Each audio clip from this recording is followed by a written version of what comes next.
अस्सलाम वालेकुम। ख़वातीन में माहवारी की ख़राबी एक संगीन मसला है जिसके नतीजे में मोटापा, ब्रेस्ट कैंसर, रसौली और दीगर मुज़ी अमराज लाहक होने का ख़तरा होता है। लेकिन बरवक्त इलाज से बहुत सी ख़तरनाक बीमारियों से बचा जा सकता है। आज का नुस्खा इस हवाले से इंतहाई मुजर्रब नुस्खा है जिससे ख़वातीन घर में आसानी से तैयार कर सकती हैं।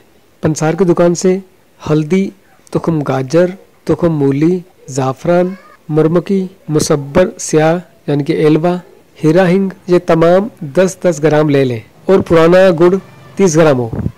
इन सब अद्वियात को सफ़ूफ बना लें और फिर गुड़ मिलाकर अच्छी तरह से खर्ल कर लें। और जब इस सफ़ूफ से गोलियां बनाना आसान हो तो चने के बराबर गोलियां बना लें। इस्तेमाल का तरीका यह है कि एक गोली सुबह नाश्ते के बाद और एक गोली रात को खाने के बाद ताज़ा पानी से इस्तेमाल करें। हेज़ खुलकर ना आते हो या रुक रुक के आते हो या फिर दर्द के साथ आते हो या हेज़ की खराबी की वजह से मोटापा हो गया हो, इन सब इमराज में ये नुस्खा बहुत मुफीद है। नुस्खा बनाएं और अपनी राय से आगाह कीजिएगा। अगली मालूमाती वीडियो तक के लिए इजाज़त दीजिए। अल्लाह हाफिज़।